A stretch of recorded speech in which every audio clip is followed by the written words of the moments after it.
El título que predicamos hoy es Probados, fortalecidos y transformados en las pruebas. Hoy iniciamos una serie del libro de Santiago. El libro de Santiago, que está en el Nuevo Testamento, por supuesto, después del libro de Hebreos, ha sido un libro que ha sido tomado con mucha controversia por la iglesia. Y digo que ha sido tomado porque el libro no es controversial. El libro de Santiago, al igual que el libro de Judas, que está antes de Apocalipsis, que por cierto al libro de Judas se le llama la puerta de Apocalipsis. Nadie debería leer el libro de Apocalipsis sin antes leer el libro de Judas, por las implicaciones que tiene. Así Santiago es un libro precioso. Este Santiago no dice, definitivamente no da detalles de cuál Santiago es. En la Biblia aparecen alrededor de 5 Santiagos.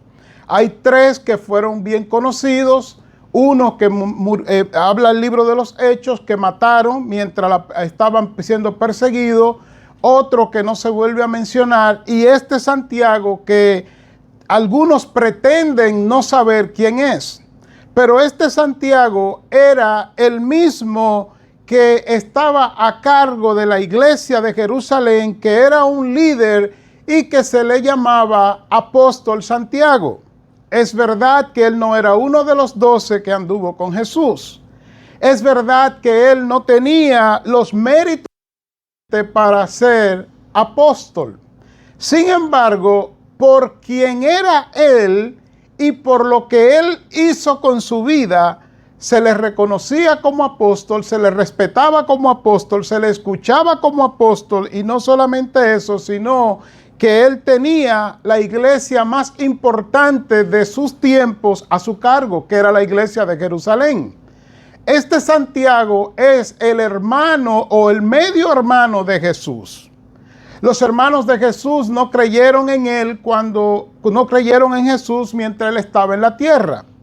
Pero este Santiago, hubo algo especial, narra la Biblia, y es que cuando Jesucristo resucita, va y se le aparece a Santiago solo. Tiene un encuentro con Santiago solo y se cree que de ahí, de ese encuentro, es cuando Santiago se convierte a Cristo, acepta a Cristo como Salvador, como Mesías y por ende como Señor de su vida.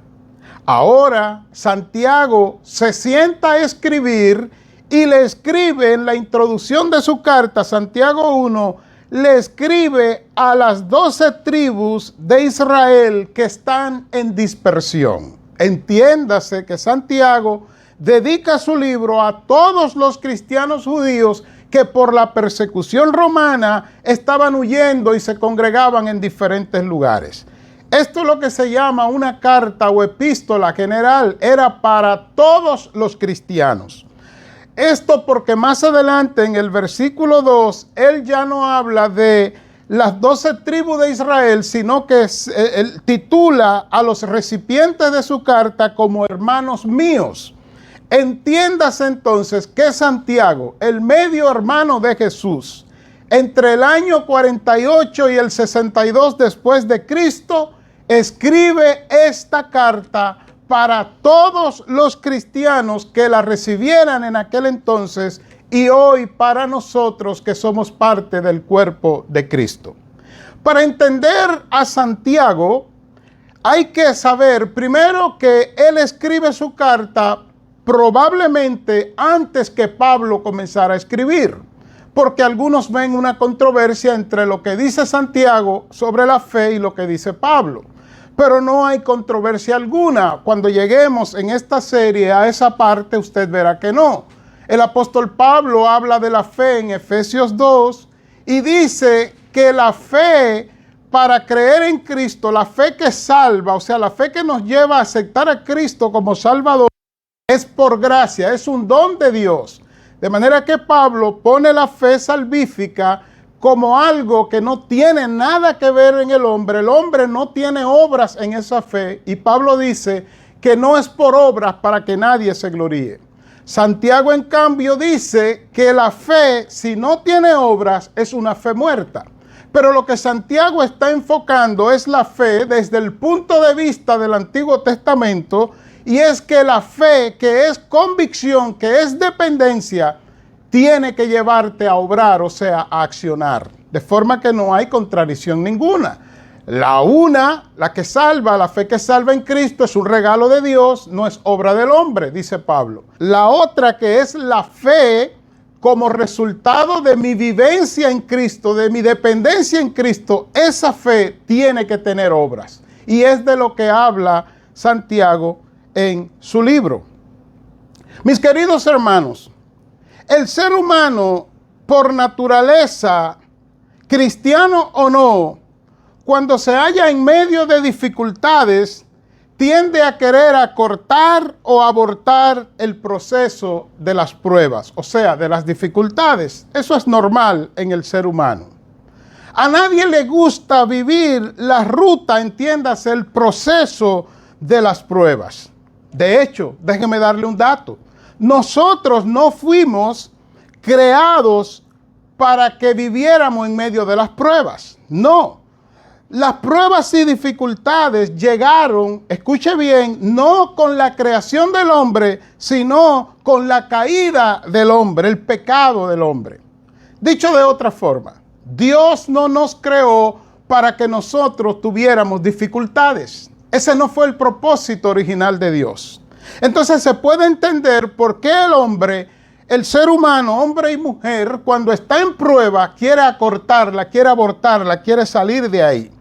Ustedes ven en el relato bíblico que el primer asomo de una prueba o de una dificultad que tuvo el hombre no supo cómo enfrentarla. ¿Por qué? Porque el hombre no tenía herramientas para lidiar con las pruebas, con las consecuencias de estas, ni con las dificultades. Ejemplo, vemos que Adán y Eva pecan y la primera prueba con que se encuentran es que se dan cuenta que están desnudos, se avergüenzan de sí mismos y no saben qué hacer. Cogen hojas de higuera para cubrir su vergüenza. Oiga, qué idea. La convivencia entre el hombre y la mujer, o sea, la raza humana representada en Adán y Eva, se hizo imposible. Esa fue otra prueba. Ahora Adán y Eva están en el huerto, comparten el huerto, están juntos pero separados, están juntos pero no revueltos en el huerto después de la caída.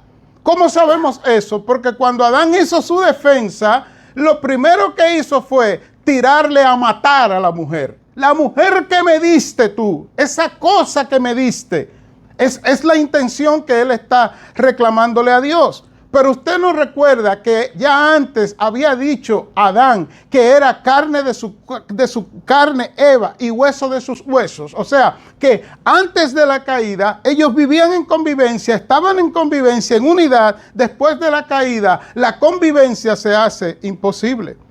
Y lo peor de las pruebas que vemos en la caída es que ahora hombre y mujer, la raza humana, escuche bien, se espanta, se esconde y huye de la santidad de Dios.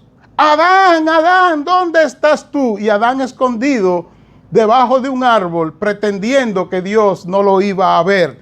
El hombre se volvió errático. Ahora las pruebas llegan a su vida, pero el responder a las pruebas es errático.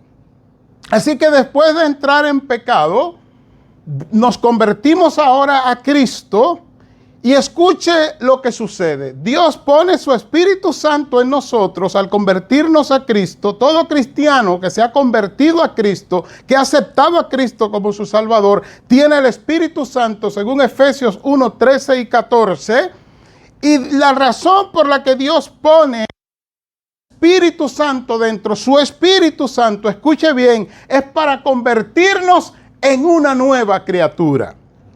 Y usted dirá, usted no dijo amén, está bien, pero como quiera, eso es verdad. Usted dirá, ¿y qué tiene que ver eso con las pruebas?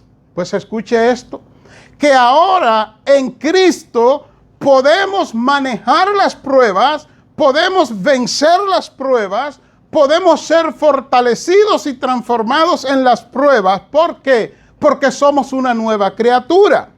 Pero no celebre muy rápido. El problema es que somos una nueva criatura, pero conviviendo con la vieja criatura. O sea, el viejo hombre, el hombre que viene de Adán, la mujer que viene de Adán, la mujer adámica, el hombre adámico, que heredamos el pecado, estamos ahora, cuando nos convertimos, conviviendo en el mismo espacio, en el mismo lugar que un hombre nuevo que Dios ha creado. ¿Cómo lo dice la Biblia? Escuche en Romanos 8, 9 al 11, cómo lo dice. Escuche bien, no tiene que buscarlo. Yo lo leo y usted me escucha. Dice, pero si el Espíritu de Dios vive en ustedes, ya no tienen que seguir sus malos deseos, sino obedecer el Espíritu de Dios. Escuche, el que no tiene el Espíritu de Cristo no es de Cristo.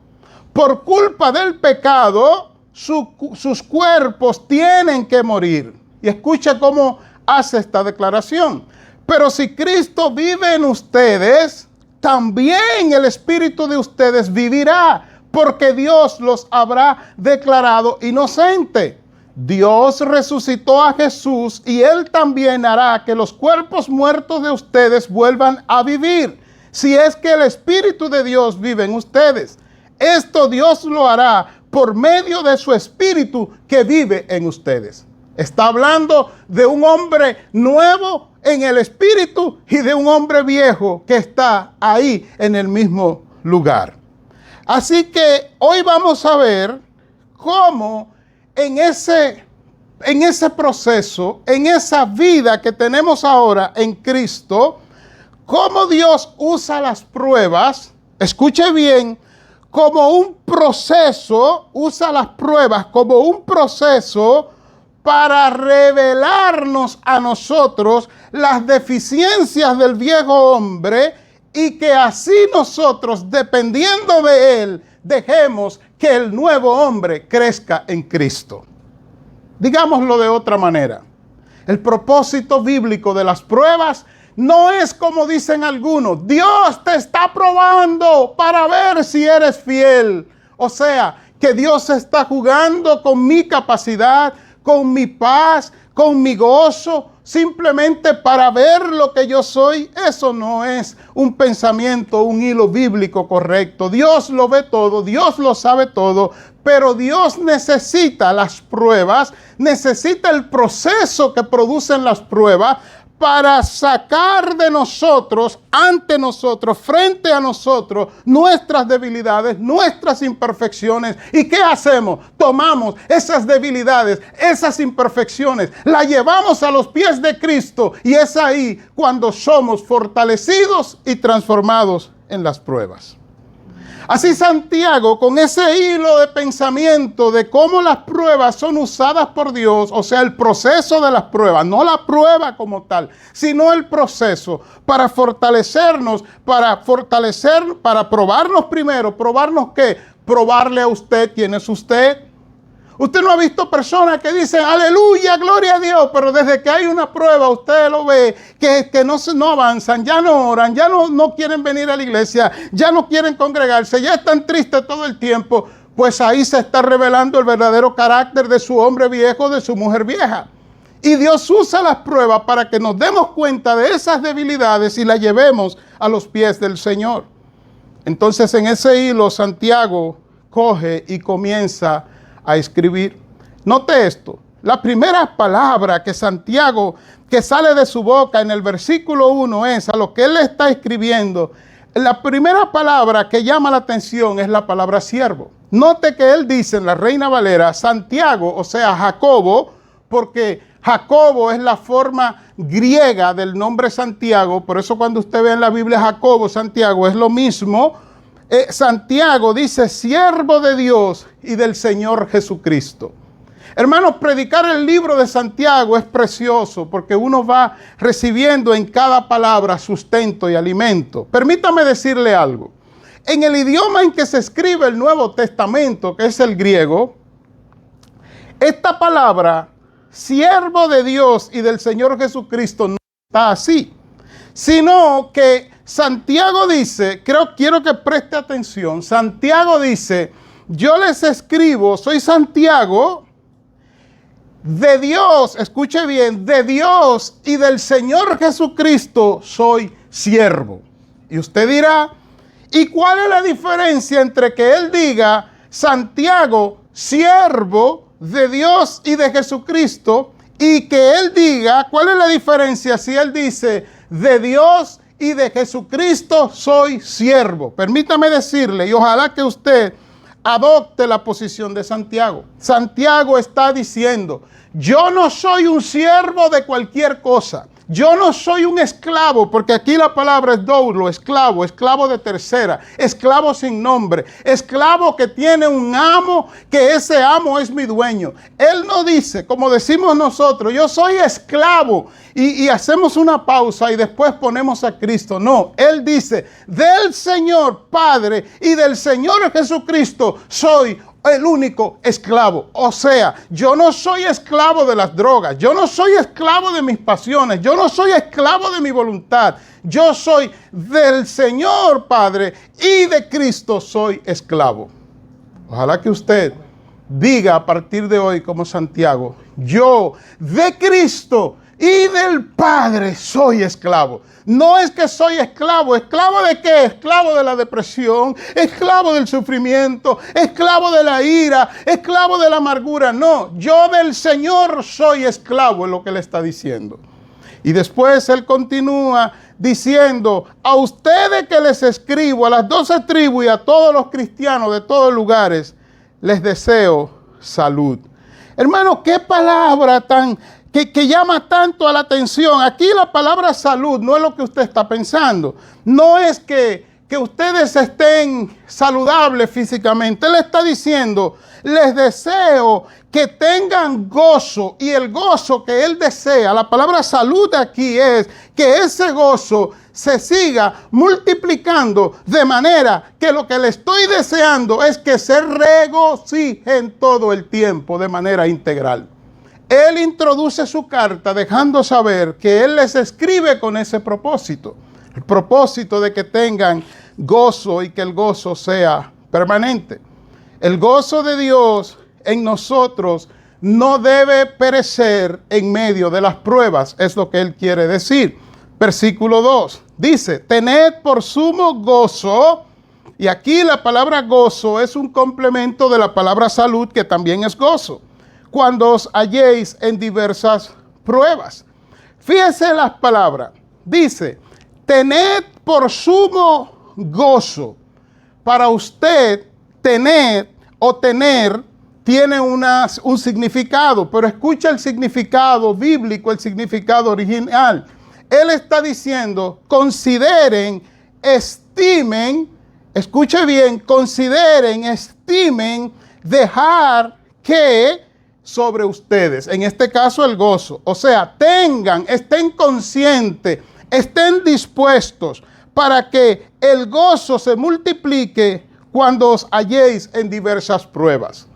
Y fíjese algo, la palabra halléis en diversas pruebas tiene una implicación importante también, porque en el idioma en que él escribe, él está diciendo cuando ustedes se choquen con las pruebas, cuando ustedes se encuentren con las pruebas. ¿Qué implicaciones tiene eso?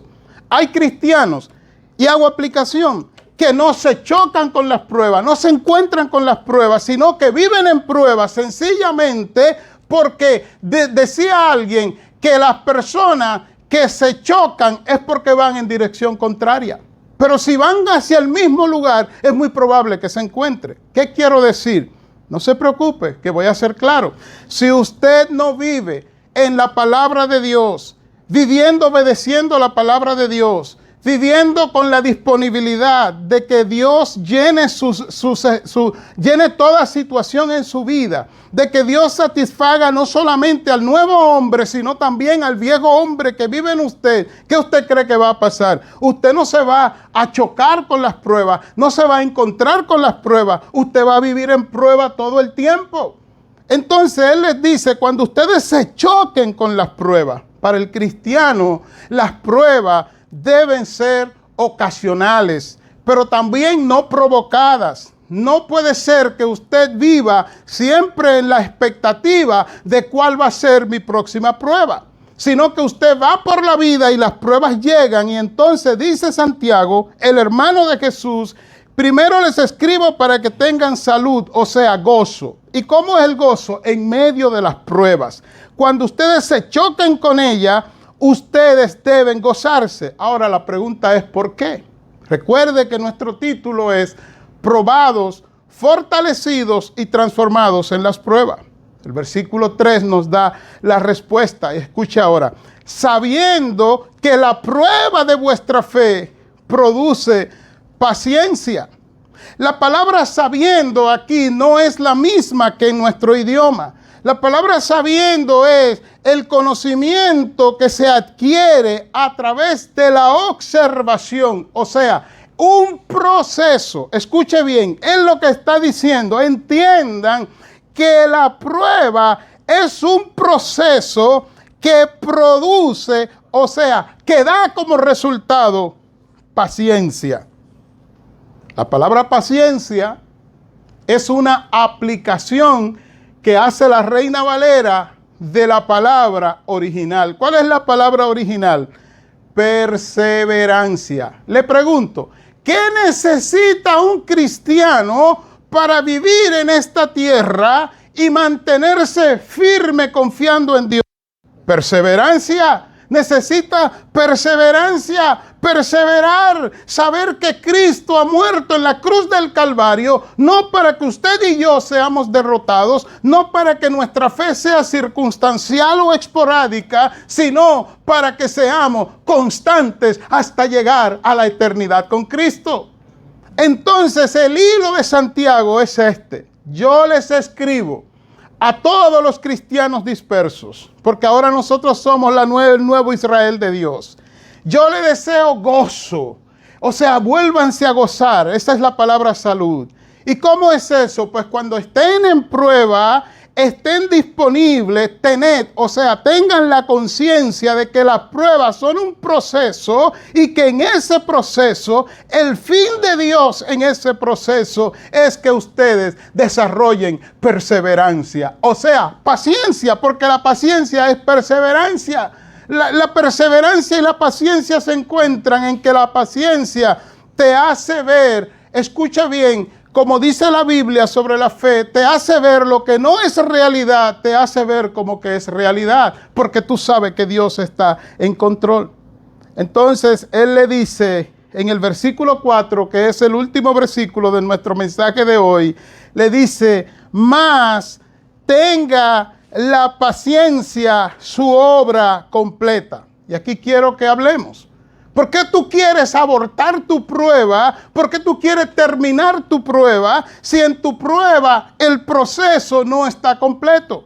¿Por qué tú romper un esquema que Dios ha armado en una situación para Él glorificarse? Porque recuerda que dije, y ya lo verás, que el propósito de las pruebas, el propósito del proceso de las pruebas es traer ante el nuevo hombre, ese viejo hombre que vive en ti, esa vieja mujer que vive en ti, y que el Señor diga: mira aquí cómo ese viejo hombre está afectando al nuevo hombre, a la nueva mujer que yo he creado en ti. Eso es lo que tienes que trabajar. Esto que tú ves, las pruebas, en otras palabras, revelan lo más débil de nosotros. Cuando un miembro me dice: pastor, yo quiero dar lo mejor de mí para Dios, yo le digo: cambia ese concepto. ¿Qué tú tienes lo mejor de ti para dar para Dios? Tú tienes que darle a Dios todo lo que tú eres. Sí, pastor, eso mismo. Pues créeme que lo que tú eres ante Dios tiene, óyeme bien, tiene más cosas negativas que positivas ante Dios. Dios va a formarse en ti. Romanos 8:29. Voy a cerrar de esta manera, porque esta es una serie que apenas ha comenzado. El propósito de Santiago al escribirnos su carta es mostrarnos cómo Dios no desperdicia nada en tu vida. Pastor, ¿cómo se ve eso? ¿Recuerdan que les dije que Santiago es el hermano medio hermano de Jesús, que no creyó en Jesús cuando Jesús estaba vivo, que en una ocasión fue con la familia a buscar a Jesús donde Jesús estaba predicando el evangelio para llevárselo a la fuerza porque creían que Jesús se había vuelto loco.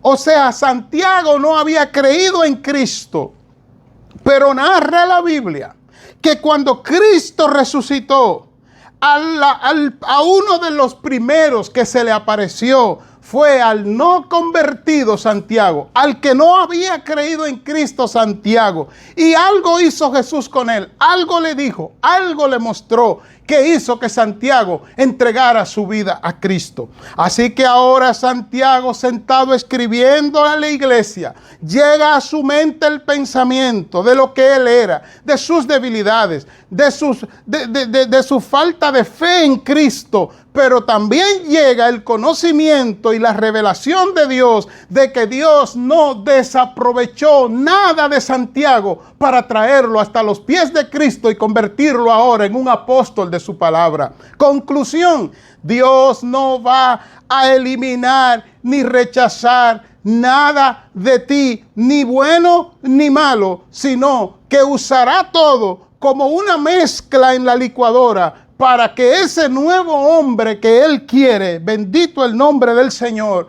se forme de manera completa en ti. Mas tenga, escucha bien, la paciencia, su obra completa. Y oye cómo termina. Mas tenga la prueba, mas tenga la paciencia, su obra completa, para que seáis, escuche bien, perfectos y cabales. Así termina, sin que os falte cosa alguna. Pastor, tradúzcame eso. Te lo traduzco y así termino el mensaje de hoy con aplicación y conclusión incluida. Cuando él dice que más tenga la paciencia su obra completa, versículo 4 es no aborte, porque si no aborta, llegarás a ser maduro. La palabra aquí perfecto es la palabra maduro, y la palabra cabales es completo en todos los sentidos. No solamente maduro como cristiano, sino que será cabal, o sea, completo en todos los sentidos, y no te faltará nada. ¿Que no te faltará nada de qué? ¿Que siempre tendrás dinero? Eso no es lo que dice el texto. ¿Que nunca te enfermarás? Eso no es lo que dice el texto. Y entonces, que si tú te sometes a Cristo a través de la fe en medio de las pruebas, ese proceso de prueba será usado por Dios para fortalecerte y transformarte de tal manera, mi querido hermano, escucha bien, que no te faltará nada para vencer las pruebas y glorificar a Cristo en tu vida. Aleluya.